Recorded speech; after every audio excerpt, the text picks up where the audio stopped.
하나님의 말씀은 고린도전서 10장 1절로 3절입니다. 형제들아, 나는 너희가 알지 못하기를 원하지 아니하노니 우리 조상들이 다 구름 아래에 있고 바다 가운데로 지나며 모세에게 속하여 다 구름과 바다에서 세례를 받고 다들 같은 신령한 음식을 먹으며 다들 같은 신령한 그 음료를 마셨으니 이는 그들을 따르는 신령한 반석으로부터 마셨음에 그 반석은 곧 그 그리스도시라. 가장 신령한 편지 고린도전서 원전 강의 오늘은 10장 첫 번째 부분으로 홍해를 건너 광야에서 죽은 이스라엘, 그게 남의 일일까요?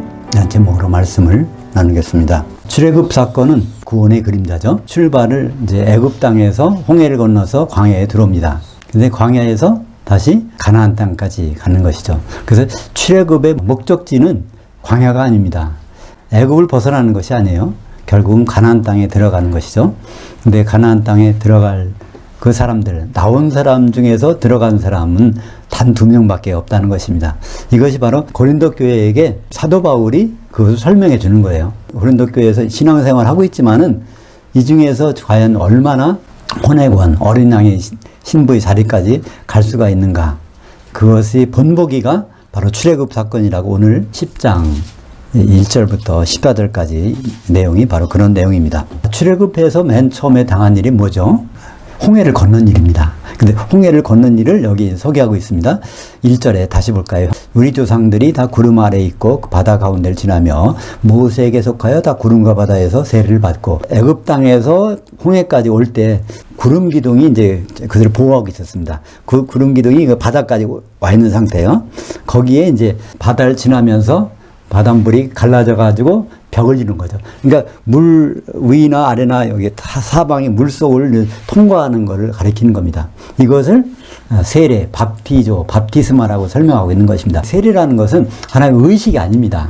그냥 머리에다 물 찍어 바르는 것이 아니에요. 뭐 죄를 씻는 것이 아닙니다. 어떤 거에 잠기는 것이 바로 세례죠. 그러니까 물 세례는 물에 잠기는 것, 성령 세례는 성령이 잠겨 있는 것, 불 세례는 지옥불에 잠겨 있는 것. 그걸 말씀하고 있는 것이죠. 그래서 여기서 세례를 받는다는 것은 어떤 세례, 물 세례의 의미가 이런 것이라는 것이 아니라 출애굽해서 현장에서 어떤 일을 겪었는지를 설명하고 있는 것입니다. 사도행전 1장 5절에 보면 세례요한은 물로 세례를 베풀었으나 너희는 몇 날에 못되어 성령으로 세례를 받으리라. 세례가 어떤 것인지를 설명해 주고 있습니다. 그러니까 예수님이 말씀하셨어요. 세례요한은 물로 잠기게 했지 너희는 몇 날이 못돼서 성령에 잠길 거야.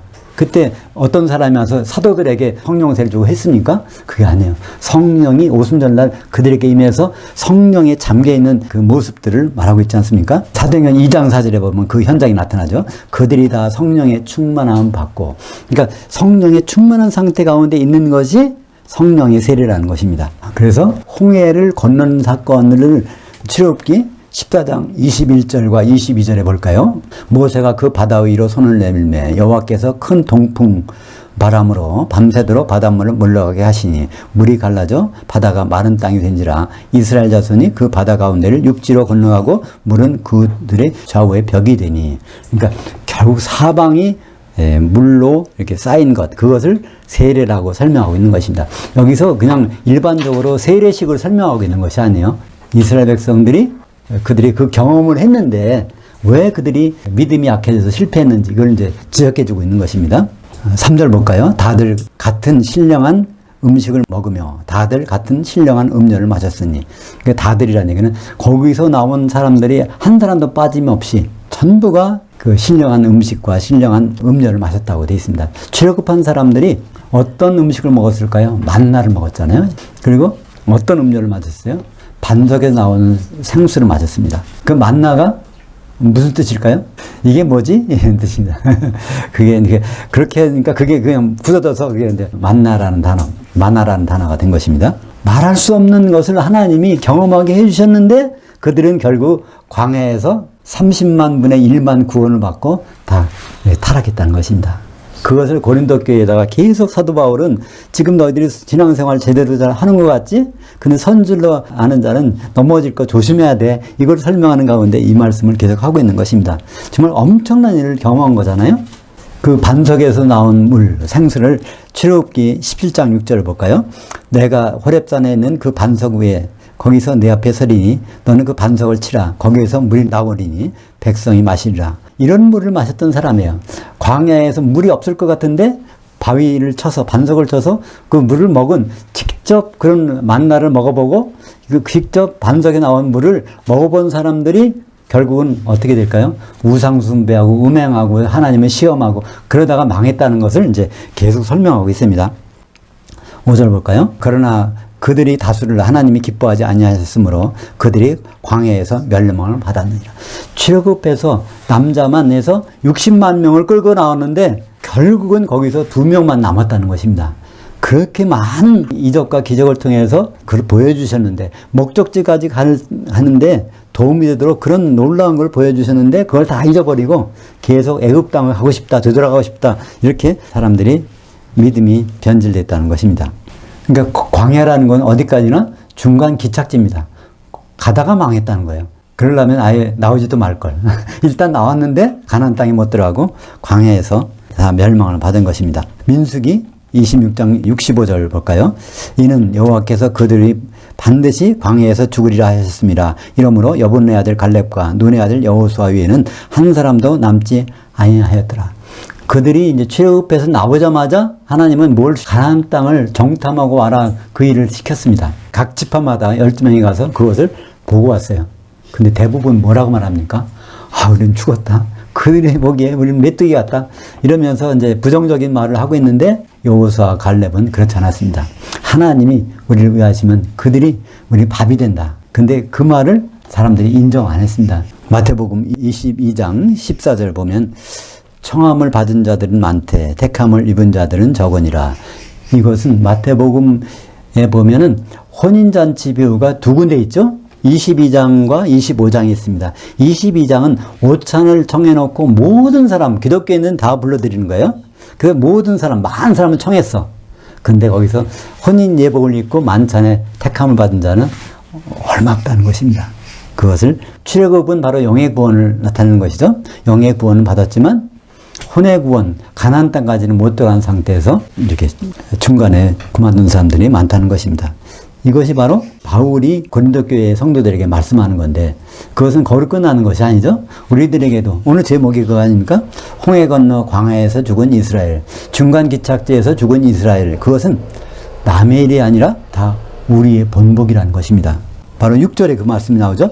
이러한 일들은 우리의 본보기가 되어 우리가 그들의 악을 즐겨한 것 같이 즐겨하는 자가 되지 않게 하려 함이니 그들 가운데 어떤 사람들과 같이 너희는 우상숭배자들이 되지 말라. 기록된 바 백성이 앉아서 먹고 마시고 일어나서 뛰논다 함과 같습니다. 출애굽해서 그들이 가장 큰 첫 번째 난제가 뭘까요? 모세가 하나님 말씀을 받으러 시내산에 올라갔어. 근데 그걸 못 기다리고 이 사람들이 모세가 안 오니까 우리는 어차피 하나님께 예배를 드려야 되는데 어떻게 할까? 그래서 그 밑에 있던 아론에게 우리가 금붙이들 다 내놓을 테니까 송아지 좀 만들어달라. 그래서 소의 신을 만들어가지고 거기에서 섬기는 장면이 첫 번째 그들이 한 일이 아닙니까? 홍해를 건넜고 거기서 그냥 물에 잠겨 있다가 나왔고 그 반석에서 물을 마셨고 그랬는데 첫 번째 한 일은 하나님을 섬긴다고 하면서 송아지를 만들어 놓고 우상을 숭배한 것이 출애굽기 32장 6절 이튿날에 그들이 일찍 일어나 번제를 드리며 화목제를 드리고 백성이 앉아서 먹고 마시고 일어나서 뛰놀더라. 제사는 제사, 예배는 예배를 했어요. 근데 누구한테 했어요? 우상에게 한 것입니다. 우상에 하는 것을 하나님은 가장 싫어하세요. 영의 구원을 받은 사람들이 그렇게 했다는 거예요. 하나님 자녀로 인정받은 사람들이 그렇게 했다는 것입니다. 이것은 누구의 본복이요? 우리들의 본복이. 사도 바울이 그때 살고 있을 때 고린도 교회 성도들에게 말하는 것입니다. 그 말씀은 지금도 우리에게 동일하지 않습니까? 우리의 본보기가 출애굽했던 사람들이 60만 명이 나와서 2명만 가나안 땅에 구원의 완성을 이룬 사람들이 그 얘기는 그냥 지나가는 얘기가 아니라 우리 샘플로 보여주신 것이라는 그 튀포스라는 말을 쓰고 있습니다. 튀포스. 여기서 영어에 타입이라는 말이 나왔어요. 나는 이런 타입 좋아해. 뭐 이런 말 있잖아요. 이게 튀포스. 8절 보겠습니다. 그들 중에 어떤 사람들은 음행하다가 하루에 2만 3천 명이 죽었나니 우리는 그들과 같이 하지 말자. 두 번째는 음행한다는 거죠. 우상숭배하면 반드시 음행에 따라다닌다는 거예요. 민수기 25장 1절부터 2절, 그 다음에 9절을 보실까요? 이스라엘이 시딤에 머물러 있더니, 이 시딤은 요단강 동쪽에서 이제 가나안 땅 서쪽으로 넘어올 바로 그 지점, 마지막 지점에 가서도 이스라엘 백성들은 음행하고 우상숭배한 것을 보고 있습니다.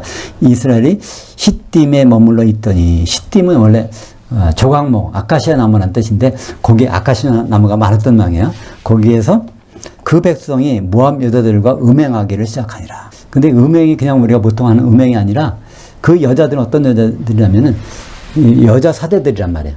그러니까 바알 보엘에게 제사하던 여자 사제들, 그들과 같이 음식을 먹으면서 하는 것을 음행이라고 말씀하고 있습니다. 그 여자들이 자기 신들에게 제사할 때 그 백성에게 청하매 그 백성들이 먹고, 그 모압 여자들이 너희들 우리 제사 드리는데 와봐. 그러니까 그들이 백성들이 거기에 같이 가서 그들이 먹고 그 신들에게 절하고, 이게 출애굽을 경험한 백성들의 모습입니다.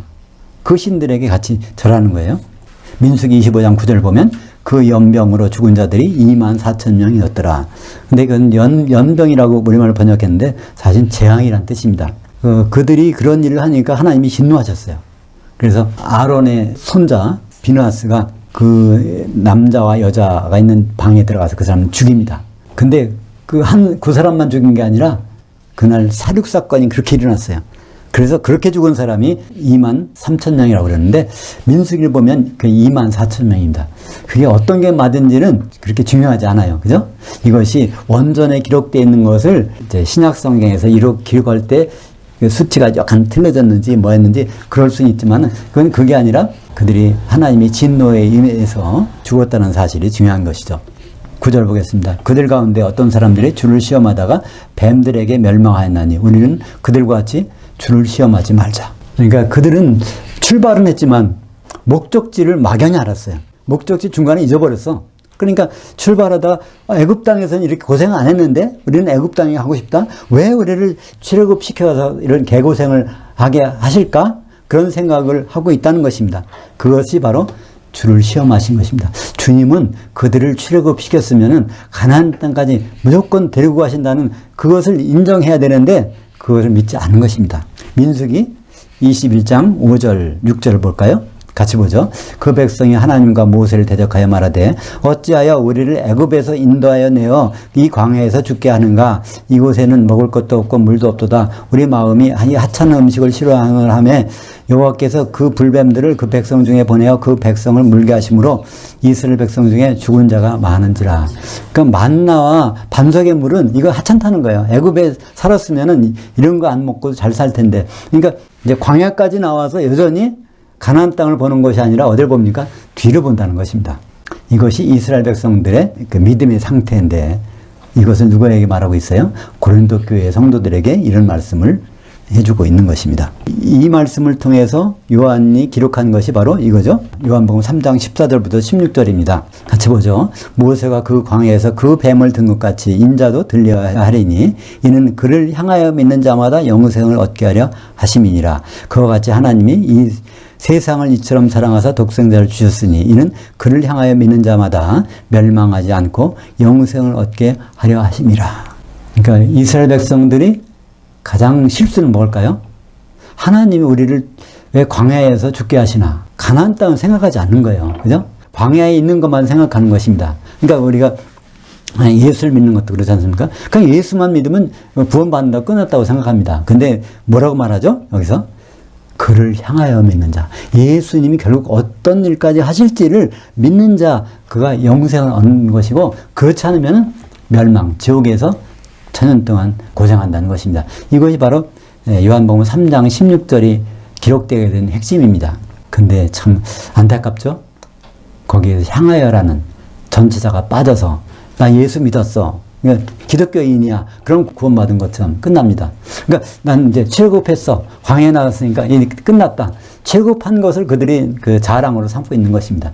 그렇다면 그런 사람들의 결과가 어떤 것인지를 성경은 보여주고 있는 것이죠. 그 놋뱀 사건을 다시 생각해 볼까요? 거기에 놋뱀을 만들어서 달았어요. 놋뱀의 뜻이 무엇일까요? 놋은 구리와 아연의 합금입니다. 아연은 하얀 금속이고 구리는 빨간 금속입니다. 그게 합금이에요. 장대에 달린 그 놋뱀은 독이 없어. 오히려 합금이야. 하나님과 사람 되신 분이 거기 있는 사실을 사람들은 인식하지 못한다는 거예요. 하나님이셨던 분이 사람이 되셔서 피를 흘리셨던 그것을 사람들은 기억하지 못하는 것입니다. 10절 보겠습니다. 그들 가운데서 어떤 사람들은 불평하다가 멸망시키는 자들에게 멸망하였나니 너희는 그들과 같이 불평하지 말라. 그러니까 맨 처음에 우상숭배했고 송아지 만들어 놓고, 두 번째는 모압 여자들과 음행했고, 세 번째는 광야에서 죽을 게 아니라 그냥 애굽에서 있었으면 가나안 땅을 잊어버렸어요. 그래서 주님을 시험했고, 그 다음에 네 번째는 불평하다가 멸망하는 것. 어떤 불평을 했을까요? 고라 자손의 불평이 나옵니다. 이스라엘 백성은 12지파가 있었는데 12지파는 다 땅을 나눠줬어요. 근데 레위 지파만큼은 땅을 대신에 뭘 줬을까요? 제사하는 업무를 주셨어요. 그래서 레위 지파에서 제사를 담당해야 되는데 제사장은 누가 담당합니까? 아론의 후손들이 제사장을 담당해요. 근데 거기서 좀 불평하는 사람이 있었어요.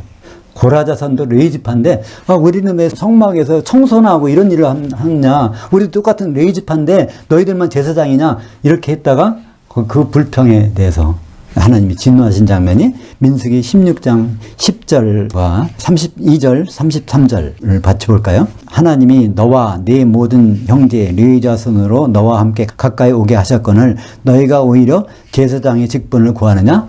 그러니까 고라 자손들에게 성막 가까이에서 있게 하셨는데 너희가 왜 제사장 직분을 달라고 하느냐? 이렇게 말씀하시는 거죠. 32절 땅이 그 입을 열어 그들과 그들의 집과 고라에게 속한 모든 사람과 그의 재물을 삼킴해 그들과 그의 모든 재물이 산채로 수월에 빠지며 땅이 그 위에 덮이니 그들이 회중 가운데서 망하니라. 하나님이 어련히 알아서 일을 맡기셨는데 하나님이 맡기신 일에 대해서 불평하는 겁니다. 내가 왜 제사장이 못 돼? 이렇게 불평하다가 죽은 사건 나오죠. 11절 보겠습니다. 그들에게 일어난 이런 일들은 본보기가 되고 우리에게 본보기가 된다는 것입니다. 여기 두 번 나왔죠. 6절에도 이러한 일들이 우리의 본보기가 되어 11절에도 그들이 일어난 이런 일들이 우리에게 본보기가 되고 또한 말세를 만난 우리를 깨우치게 하기 위해서 기록되었느니라. 마지막 때 예수님 오기 전 상태, 그것을 만난 사람들이 구원받았다고 취업했다고 자랑하다가 불평하고 원망하고 우상숭배하다가 그냥 죽은 것처럼 우리도 예수 믿고 구원받았다고 하다가 결국은 이 세상에 살면서 거기에 혼합돼서 같이 살다가 죽을 수가 있기 때문에 취업 사건을 기억해야 된다는 것입니다. 광야에서 일어난 일들을 우리는 생각해 봐야 된다는 것입니다. 왜냐하면 하나님이 본보기로 주셨기 때문에 그렇다는 것이죠. 12절 그런즉 선줄로 생각하는 자는 넘어질까 조심하라. 우리는 구원받았어. 홍해도 건넜고 또 만나도 먹었고 반석의 물도 마셨고 이렇게 당당하게 생각하고 있지만 그러나 뭘 잊어버렸어요? 목적지 가나안 땅에 들어갈 것을 잊어버린 사람들.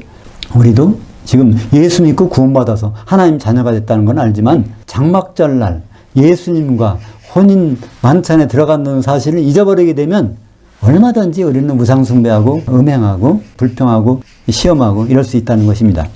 우리는 이 현세에 소망을 둔다면 언제든지 불평할 수 있어요. 그죠? 그러나 이 현세에는 내세로가는 중간 과정입니다. 광야는 우리에게 만족을 주지 못해요. 그러나 우리는 그 목적지에 소망이 있기 때문에 광야를 지나갈 수 있는 것입니다. 근데 그 목적지에 대한 소망, 혼인에 대한 소망을 잊어버리면 어떤 생각들을 하게 될까요? 요한계시록 18장 7절 말세의 마지막 때의 교회입니다. 그녀가 얼마나 자기를 영화롭게 하였으며 사치하였던지. 그러니까 세상은 사치하라고 주는 것이 아닌데 그녀가 제 마음에 말하기를 나는 여왕으로 앉은 자요. 천년왕국을 기다릴 필요가 없다는 것입니다. 과부가 아니라 남편을 기다릴 필요가 없다는 것이죠. 결단코 애통함을 당하지 아니하리라 하니 이것이 바로 요한계시록에서 말세를 지나는 성도들, 교회들의 모습을 적나라하게 표현해주고 있는 것입니다. 13절 보겠습니다. 사람이 감당할 시험 밖에는 너희가 당한 것이 없나니 오직 그 하나님은 미쁘사 너희가 감당하지 못할 시험당함을 허락지 아니하시고 시험당할 즈음에 또한 피할 길을 내사 너희로 능히 감당하게 하시느니라. 제가 대학교 이제 1학년 때 내비교회 선교에 들어갔는데 거기는 하루에 한 30개 정도의 성경 구절을 암송하게 해요. 근데 그때 제일 먼저 받은 것이 바로 이 말씀입니다. 이걸 해갖고 이걸 암송했어요. 이걸 암송하다 보니까 좀 어려운 일 만나면 다 이거 암송해서 되겠지 이렇게 되겠지 그 용도로만 이걸 썼단 말입니다. 지금도 많은 분들은 고린도전서 10장 13절을 보면 어려운 일 만날 때 그거를 헤쳐나가는 방법으로 이 용도를 씁니다. 근데 이 말씀에 주신 용도는 그보다도 더 큰 뜻이죠. 이 세상에 살아가고 있는 사람들에게 주신 말씀입니다. 이 세상에 살고 있는 기독교인들에게 주신 말씀이에요. 우리에게는 어떤 게 있다는 말씀입니까? 결국은 주님 만나는 그 통로를 주시겠다는 거예요. 그죠? 여기서 피할 길이라는 것은 출구, 통로를 얘기하고 있습니다.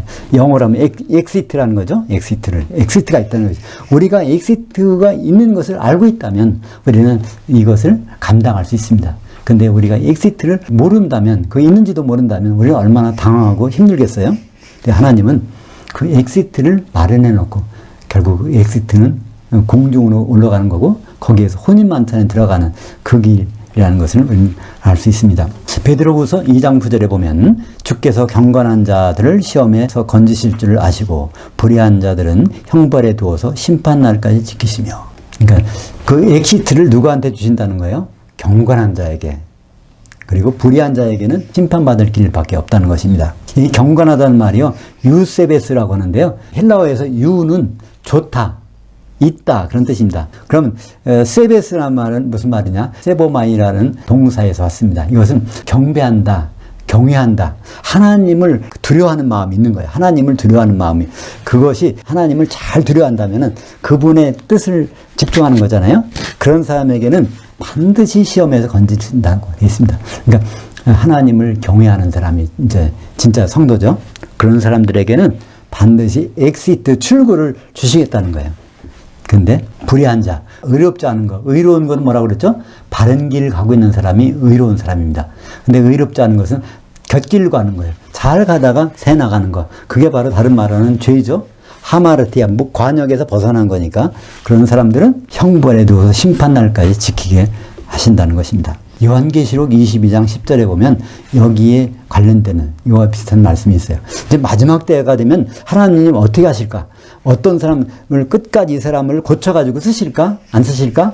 이런 생각을 하잖아요. 근데 하나님은 결심은 대단하십니다. 그 사람이 어떤 마음을 가졌는지 그 길로 곧바로 가게 하신다는 거예요. 요한계시록 22장 10절부터 12절까지 보겠습니다. 또 내게 말하되 이 두루마리 예언의 말씀들을, 그러니까 요한계시록의 말씀들을 인봉하지 말라. 때가 가까우니라. 불의를 행하는 자는 그대로 불의를 행하고 더러운 자는 그대로 더럽고 의로운 자는 그대로 의를 행하고 거룩한 자는 그대로 거룩하게 하라. 다 그냥 내버려 두라는 거예요. 보라, 내가 속히 이르니 내가 줄 상벌이 내게 있어 각 사람에게 그가 행한 대로 갚아주리라. 그러니까 우리가 뭐 하기만 하면 돼요? 하나님을 경외하기만 하면 하나님이 그냥 그 길로 쭉 내버려 두신다는 겁니다. 근데 하나님을 경외하지 않고 다른 길로 가고 싶다면 그 길로 가게 그냥 계속 내버려 두신다는 것입니다. 14절 보겠습니다. 그런즉 내 사랑하는 자들아, 우상 숭배하는 이로부터 도피하라. 이것은 현재형 명령입니다. 주님 오실 때까지 이렇게 하라는 거예요. 이 앞에 있는 모든 일들은요, 우상 숭배와 직결됩니다. 우상 숭배라는 건 뭘까요? 하나님을 경외하지 않는 거예요. 하나님을 경외하지 않으니까 우상을 숭배하고, 우상은 뭘까요?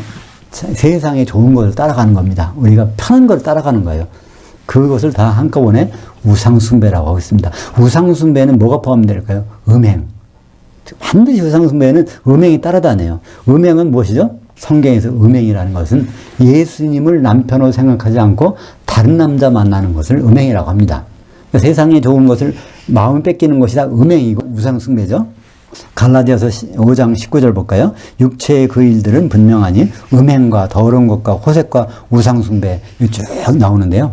그래서 음행과 우상 숭배는 거의 동격입니다. 그래서 우상 숭배의 뜻을 잘 모른다면 음행으로 생각하세요. 음행이 무슨 뜻일까? 우리는 이미 예수님과 정혼했는데 다른 것에 마음을 뺏기고 있는 거 다 음행이고, 그게 우상 숭배라는 겁니다. 갈라디아서 5장 21절, 이런 일들을 하는 자는 하나님 나라를 상속받지 못할 것이요. 성경에는 두 가지 하나님 나라가 나온다고 그랬죠. 지금 있는 하나님 나라, 또 상속받을 하나님 나라. 지금 있는 하나님 나라는 천국, 상속받을 하나님 나라는 천년왕국, 예수님이 왕으로 통치하실 것이니까 우상 숭배, 음행을 한다면, 예수님을 남편으로 생각하지 하고 준비하고 있지 않다면 결국 천년왕국 거기에 못 들어가고 천년 동안 지옥에 들어가게 될 것입니다. 골로새서 3장 4절 거기에도 우상숭배와 음행이 같은 내용이라는 것을 말씀하고 있죠. 너희 생명이신 그리스도께서 나타나실 때 너희도 그와 함께 영광 중에 나타나리라. 이때 너희 생명이신, 이때 생명은 그냥 생명이 아니에요. 원래 생명이라는 말은 줄임말입니다. 영생이 줄임말이에요. 영생은 언제 누리는 것일까요? 예수님 오셔서 천년 동안 누리는 것을 영생이라고 하는데, 영생의 영자가 대부분에 빠져서 그 생명, 되게 그 생명이라는 말로 혼용되고 있는데, 예수님께서 주시는 생명은 천년왕국에서 예수님과 같이 지내는 것을 성경에서는 생명, 영생이라고 할 수 있습니다. 그러므로 땅에 있는 지체들을 죽이라. 곧 음행과 부정과 사욕과 악한 장욕과 탐심이니 탐심은 우상숭배이라. 우상숭배를 탐심이라고 설명하고 있습니다. 우리가 이걸 이해하기 어려우니까 사도 바울은 자꾸만 다른 말로 이렇게 설명해 주세요. 탐심이란 말 뭘까요? 플레오넥시아. 플레오넥시아는요, 더 많이 가지려고 하는 것입니다. 자기의 만족을 못하는 거예요. 현실의 만족을 못하고 더 많이 가지려는 거. 그러니까 하나님이 알아서 다 주셨는데 하나님 주신 것 갖고는 만족을 못한다는 것입니다. 그게 바로 우리말로는 탐심이라고 번역하고 있습니다. 우상숭배가 탐심이에요. 하나님으로 만족을 못해. 이분이 안 도와줘서 누가 도와주기를 바라는 거예요. 그것이 바로 탐심이고 우상숭배고, 그러다 보니까 음행을 하는 것입니다. 에베소서 5장 5절부터 6절까지 볼까요?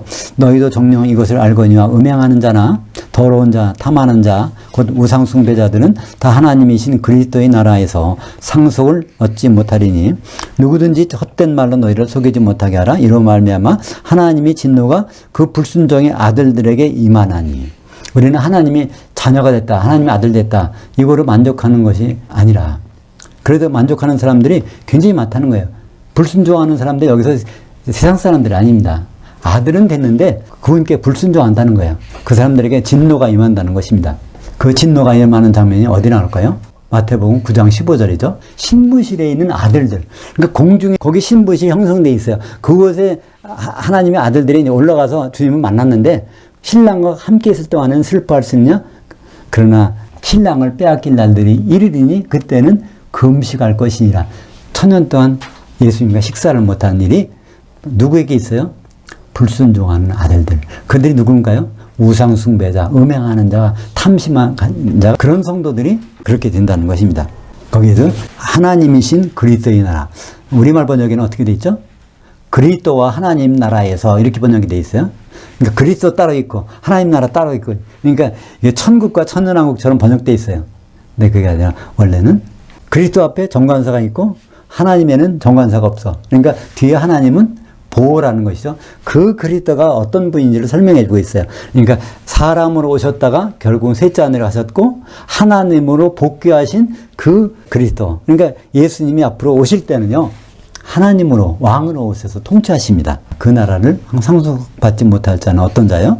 바로 우상숭배자, 탐심을 가진 자, 음행하는 자. 그러니까 이걸 통해서 우리는 더욱 성령 충만해야 된다는 것을, 기름진 비를 게을리하지 말아야 된다는 것. 그러니까 신랑 되실 그분을 만나서 헤어지지 않으려면 그 길밖에 없잖아요. 열천의 비유가 그걸 단적으로 설명해 주죠. 처음에는 다 성령 충만했는데, 그래서 등불에 불이 켜져 있었는데 자고 일어나니까 주님 만날 때 그 소멸되는 사람이 있고 아직까지 남아있는 사람이 있단 말입니다. 혼인 만찬에 들어가고 못 들어가고는 그거로 결정이 되는 것이죠. 그러면 앞으로 우리에게 나타날 우상은 무엇일까요? 가장 큰 우상. 이제 마지막 때 우상은요, 그것이 말을 한다고 해요. 요한계시록 13장 15절. 그가 권세를 받아 그 짐승의 우상에게 영을 주어 그 짐승의 우상에게 말하게 하고 또 짐승의 우상에게 경배하지 아니하는 자는 몇이든지 다 죽이게 하더라. 여기서 앞에 그가는 거짓 선지자입니다. 바다에서 올라온 자는 짐승, 세상의 통치자고, 땅에서 올라온 자는 바로 거짓 선지자인데, 거짓 선지자가 짐승에게 권세를 받아서 그 짐승의 우상을 만들어 놓고 짐승의 우상에게 영을 집어넣어 줬다는 거예요. 그래서 말을 한다는 것입니다. 이때 영이라는 것이 어떤 영일까요? 귀신의 영을 집어넣어서 말하게 하겠죠. 그죠? 우리는 보통 지금까지는 우상 아무것도 아니라고 그러는데, 우상이 말을 하게 된다면요, 그거를 안 넘어갈 사람 없잖아요. 그러니까 앞으로는 우상 숭배할 일이 너무나 가까워진다는 거예요. 요한계시록 19장 20절 그 짐승이 잡히고 그 앞에서 표적을 행하던 그 거짓 선자도 잡혔으니 이는 그 짐승이 표를 받고 그 우상에게 경배하던 자들을 표적들로 미혹하던 자라. 이 둘이 산채로 유황불 못에 던져지고. 이것은 결말을 보여주는 것입니다. 그런 우상을 만들어서 우리를 미혹하는 자도 결국은 어떻게 돼요? 제1착으로 불못에 빠지게 된다는 것입니다. 우리가 그들의 결말을 안다면 우리는 이 세상 가운데서 반드시 피할 길이 있다는 걸 알기 때문에 그걸 감당할 수 있지 않겠습니까? 그 현실을 보면 우리는 감당을 못해요.